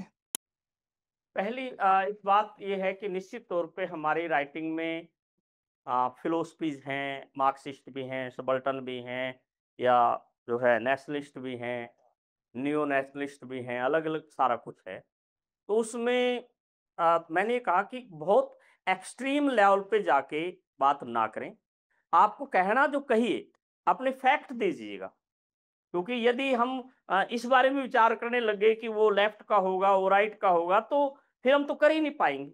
आपने कहना जो कहिए, अपने लॉजिक दीजिएगा, लॉजिक देकर अपनी बात कर लीजिएगा, और वो जो व्यक्ति है वो चाहे ठीक आपका अपोजिट आइडियोलॉजी का भी हो, यदि आपने लॉजिकली बात को प्रेजेंट किया है, वो नंबर देगा, नंबर देता है। बेसिकली आप मान लीजिएगा, बीइंग एकेडमिशियन, कोई स्टूडेंट उत्तर ऐसा लिख रहा है जो मुझे सूट नहीं करता, सपोज मुझे लगता है, तो फिर ये राइट मेरे को किसने दे दिया कि मैं उसको 0 दे दूं? ठीक है, बस ये है कि भाई चलो दूसरे को 8 देता हूं, आपको 5 दे दूंगा, या मेरी विचारधारा पे हो सकता 9 दे दूं, इतना तो है, लेकिन इतनी बड़ी बात नहीं होती। बीइंग स्टूडेंट्स को इस बात को लेके मेरा मानना यह है, ज्यादा डरने की जरूरत नहीं होती। आप अपना बात कहिए, बस एक्सट्रीम डिसीजन या एक्सट्रीम व्यू मत प्रेजेंट कीजिए कि भाई आप खुद अथॉरिटी बन के। बहुत से बच्चे ये भी लिखते हैं मेरे विचार से ये है, आजकल इस तरह का ट्रेंड भी आ गया। तो किताब में लिखते समय या थोड़ा सा ऐसे शब्दों से बचिए कि मेरा अपना कोई विचार नहीं होता। विभिन्न तथ्यों के आधार पर निष्कर्ष निकाला जा सकता है, ये कह सकते हैं, या इन तथ्यों का विश्लेषण हमें इस ओर ले जाता है। लेकिन मेरे विचार से या ये चीजें थोड़ा सा बचिएगा तो ज्यादा चीजें clear. Thank you so much sir. Please. Hello sir. हाँ जी। सर एक्चुअली जो नॉन हिस्ट्री बैकग्राउंड से हैं उनके लिए जो विभिन्न हिस्टोरियोग्राफिकल पर्सपेक्टिव डेवलप करने हैं वो सर कैसे कर सके और सोर्सेज क्या रख सकते हैं कि जैसे कोई मुद्दा है गांधी जी के मुद्दे पे ये मूवमेंट में ये पर्सपेक्टिव है, ये पर्सपेक्टिव भी आया है या ऐसे सोच भी सकते हैं, वो सर कहाँ से डेवलप कर सकते हैं हम सोर्सेज बता सकते चाहे हिस्ट्री की बैकग्राउंड से कोई आया हो या नॉन हिस्ट्री की बैकग्राउंड से हो, मेरा मानना यह है कि इस लेवल पर खासकर जब आप सिविल सर्विसेज वगैरह के लिए अपने आप को तैयार कर रहे हैं, बहुत ज्यादा किसी हिस्टोग्राफी के साथ बंधने की जरूरत नहीं है। आप अपना आइडिया, अपना फैक्ट, अपनी बातचीत को अपने ढंग से प्रेजेंट करो, क्योंकि यदि किसी स्कूल के साथ, किसी थॉट के साथ अपने आप को जोड़ने का प्रयास करोगे या हिस्टोग्राफी डेवलप करने का प्रयास करोगे, वहां आपकी एनर्जी ज्यादा लग जाएगी, क्वेश्चन की में एनर्जी कम लगेगी। तो आप अपना क्वेश्चन अपनी तरह से जो संतुलित उस दौर के तथ्यों पर आधारित है उस तरह से कर लीजिएगा तो ज्यादा दिक्कत नहीं आएगी। क्योंकि यदि मैं थॉट के बीच में बैलेंस बनाने लगा तो फिर वही सवाल आ जाएगा कि मैं अब थॉट को ढूंढ रहा हूं, फिर थॉट के बाद मैं इस बारे में ढूंढने का प्रयास कर रहा हूं कि उस थॉट में यदि सामने वाला मेरे थॉट के साथ मैच नहीं हुआ, मिसमैच हो गया, तो दिक्कत हो जाएगी। तो आप उसमें मत उलझिएगा, टू द पॉइंट बात रखिएगा, अपनी बात कीजिएगा। हिस्टोग्राफी का जो थॉट स्कूल है उनके साथ मत बंधिएगा। Hello sir. No doubt sir, आपने वो जो बताया कि एज इन रीजनल सोर्सेस का अगर हम यूज़ करें अपने आंसर्स में, या लोकल टच दें या सोसाइटी वाला एंगल दें अगर किसी सोर्सेस के थ्रू, तो वो एडेड एडवांटेज देगा आंसर्स में। मतलब it has a possibility of fetching more marks. But sir वो चीज़ इजीली अवेलेबल होती नहीं है। जैसे आपने 1857 वाली बात बताई, जो भी आपके स्टूडेंट का आपने पूरा डिस्क्रिप्शन दिया, तो सर उसके लिए क्या करना चाहिए? मतलब एज इन किस तरीके से उसकी अप्रोच होनी चाहिए कि वैसे सोर्सेज हमें मिले या हम उसे आंसर में डाल पाए अपने? कोई क्वेश्चन आप बताएंगे कि यदि ये क्वेश्चन हो तो इसमें कैसे आए, तो ज्यादा क्लियर हो जाएगी बात। सर फॉर एग्जांपल वही 1857 वाले ही जैसे आपने भी बताया था, चलो उसमें तो तो मैंने उसमें बता दिया कि आपने, होगा इस तरह का कोई। हाँ एग्जैक्टली सर। तो इस तरीके की चीज़ अवेलेबल होती नहीं है इजीली। मतलब हमें प्राइमरी हिस्टोरियोग्राफी या हमें प्राइमरी हिस्टोरियंस या ट्रेडिशनल हिस्टोरियंस के बारे में ज़्यादा पता रहता है कि किसके क्या क्या व्यूज़ रहे हैं। लेकिन इस तरीके का जो आप एंगल आपने बताया रीजनल सोर्सेज वाला, वो सर उसको और भी डिफरेंट आंसर्स में या किसी और इवेंट को लेके, नेशनल मूवमेंट के, फॉर एग्जांपल सर इंडिपेंडेंस के ही किसी मूवमेंट को लेके कुछ इस तरीके की चीज़, मतलब कैसे अवेलेबल हो पाएगी या कैसे उसको हम फाइंड आउट कर सकते हैं अगर इस तरीके का कोई ठीक है, स्पेसिमेन? जैसे मैंने गांधी जी के मूवमेंट की बात की तो मैंने कहा कि गांधी जी के मूवमेंट के नाम समझिएगा, नॉन कोऑपरेशन, सिविल डिसोबीडियंस और क्विट इंडिया। तो मैंने नाम को किसी हिस्टोग्राफी के तराजू से तोला नहीं। मैंने ये कहा कि मैं और आप सहयोग करते हैं, हम नॉन कोऑपरेट कर सकते हैं। मैं नॉन कोऑपरेट करके आगे हो गया, मैंने आपका कानून तोड़ दिया, लेकिन कानून तोड़ते समय मैंने पावर का प्रयोग नहीं किया और आपकी कंडीशन वो होगी तो क्विट इंडिया। तो ये अपने आप में इस टॉपिक का सोशलाइजेशन है कि आम आदमी को चौपाड़ में खड़े होकर भी आप ये बात कह दोगे तो चीजें समझ में आएंगी। तो गांधीयन थॉट, और या मान लीजिएगा सेम क्वेश्चन भगत सिंह और उसकी आइडियोलॉजी पे आ जाओ कि आप ऐसी स्थिति में उस परिवार के बारे में सोचिए कि जिसके बच्चे को सिस्टम ने फांसी दे दी, सपोज सुना दी, और उसके बाद भी कहा जा रहा है कि आपका परिवार मिलने आए उसे, और परिवार यदि मिलने जा रहा है उस स्थिति में भी और वो युवक उनको मिल रहा है और वो अपनी माँ विद्यावती से मिलने के लिए अपने फादर सरदार किशन सिंह जी से मिलने आ रहा है, और वो यूं बेड़ियां बजाता हुआ आ रहा है। और ऐसी स्थिति में कि मीटिंग हो रही है 3 मार्च को, 24 डेट है फांसी की, 23 तो वो जल्दी कर दी, तो 20 दिन का टोटल टाइम है। और उस चेहरे, बच्चे के चेहरे पर भी कोई उस तरह की चीज नहीं है, और माँ बाप भी कहते हैं कि ठीक है भाई, जो तूने सोचा तेरा फैसला। तो ऐसी स्थिति में ये इसका सोशल वाला पक्ष है कि सोसाइटी का कोई भी आदमी, माँ का कितना बड़ा जिगरा होगा, वो ये मानती है कि मेरे बेटे को 20 दिन बाद फांसी की सजा, और उसके बाद भी इसलिए भगत सिंह शहीद आजम है, औरों से अलग क्यों है, ये बात हमें इस लहजे से लेकर चलनी पड़ेगी। तो किसी भी टॉपिक का वो सोशल एस्पेक्ट जो आम आदमी को अपील करे, आम आदमी के साथ जोड़े, आप यदि हल्का सा भी टच दोगे तो वो चीजें अलग होंगी। और वो लाइनों में नहीं होता, लाइनों के बीच में होता है, उसमें से हमें निकालना होता है, उसको समझने की जरूरत है। ये दायरा प्लीज। नमस्ते सर, मेरा नाम दीक्षा है। First of all thank you, आपने बहुत सारी इंसाइट्स दी, not just about UPSC but also about history as a subject. मेरा बस एक छोटा सा क्वेश्चन है। मेंस में बहुत चीज़ें ऑब्जेक्टिव होती हैं कि आपके आंसर में कुछ चीज़ें हैं या नहीं, इट्स रिलेटिवली ऑब्जेक्टिव, और एग्जामिनर को हमारा बैकग्राउंड नहीं पता रहता है कि हम यूजी पीजी या साइंस बैकग्राउंड से आए हैं। बट ये चीज़ें इंटरव्यू स्टेज पे बहुत चेंज हो जाती है क्योंकि उन्हें हमारा बैकग्राउंड पता रहता है first of all, and secondly board members का खुद का भी एक बायस पर्सपेक्टिव हो सकता है। तो इंटरव्यू स्टेज पे आप क्या सजेस्ट करते हैं as a history optional student aspirant, क्या चीज़ें हमें करनी चाहिए और क्या चीज़ें हमें अवॉइड करनी चाहिए? इंटरव्यू स्टेज पे बिल्कुल बहुत आसान होता है बात को रखना। कि मान लीजिए जो कोई भी सवाल कर रहा है, हमें नहीं पता वो क्यों कर रहा है, किस व्यवस्था के तहत कर रहा है, लेकिन हम जवाब देते समय उसका चेहरा नोट कर सकते हैं, उसके हाव भाव और एक्सप्रेशन नोट कर सकते हैं। हम अपनी ओर से ये जस्टिफाई करें ही ना कि मैं किस विचारधारा का हूं, बल्कि मैं भारत का नागरिक हूं। भारत का नागरिक होने के नाते जो इस देश के संवैधानिक प्रोसेस के अनुसार सबसे संतुलित जवाब है वो ये है, और तथ्य ये कहते हैं, तथ्यों का विश्लेषण ये कहता है।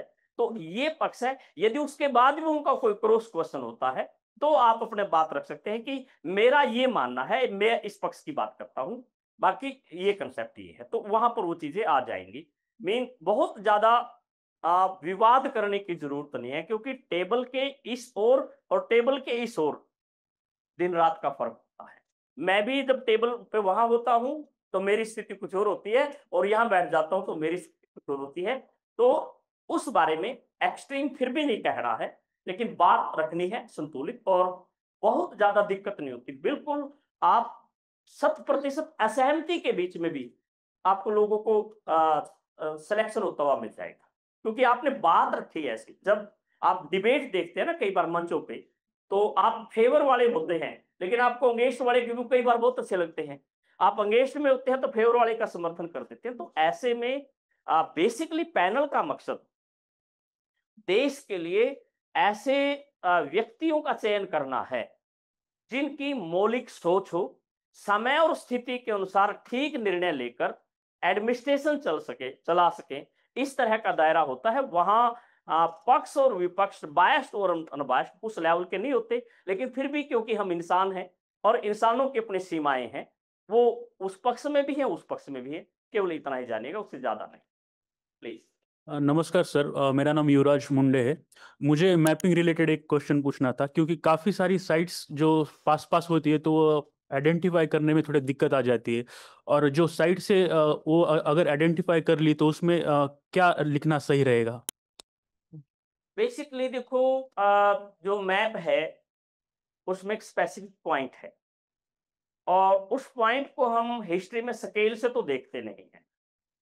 तो स्वाभाविक है कि यदि उन साइट्स के बीच में 30, 40, 50 किलोमीटर का गैप है, वहां तो निश्चित तौर पे हम कंफ्यूज हो सकते हैं, और उस चीज को एग्जामिनर भी जानता है, ऐसा नहीं जानता।